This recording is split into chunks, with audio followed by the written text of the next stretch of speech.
જુઓ દોસ્તો, આ જ આપણો પ્રાણ છે, જેઓ અડીખમ એક જગ્યાએ તપ કરતા સંત છે.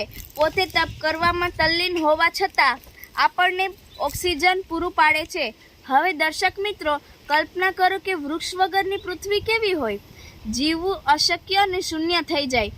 હું દ્રષ્ટિવિહીન બાળ કલાકાર વૃષ્ટિ વેકરિયા કુદરતે આપેલ પ્રકૃતિ અને પર્યાવરણની ભેટને જોઈ શકતી નથી. પૃથ્વી પર વૃક્ષોની માત્રા ઘટી રહી છે અને પબ્લિક ગીચતા વધી રહી છે, જેના કારણે અતિશય તાપમાન વધી રહ્યું છે. પબ્લિક ગીચતા વધી રહી છે, તેના પ્રમાણમાં વૃક્ષોનું રોપણ થતું નથી. હાલ સમજવાનો વિષય છે. તમે તમારી પેઢીને ધન દોલત ના આપી શકો તો ચાલશે, પણ પ્રાણવાયુની વ્યવસ્થા કરતા જવું જોઈએ.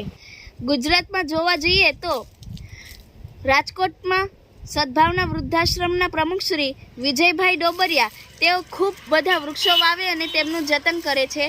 સુરતમાં ગ્રીન આર્મી ચેરિટેબલ ટ્રસ્ટ, તેઓ પણ બહોળી સંખ્યામાં વૃક્ષોનું વાવેતર કરી અને તેમનું જતન કરે છે. વૃક્ષ તો ભવિષ્ય છે. આપણે માણસો ઝાડ કાપી કાગળ બનાવી કાગળ પર લખીએ છીએ વૃક્ષ બચાવો. એ કાગળ ભવિષ્ય દુનિયા કેવી છે એ લખે છે. માટે હું કહું છું, વિચારજો, વૃક્ષ વાવજો, ભવિષ્ય બચાવજો. હજી પણ સમય છે.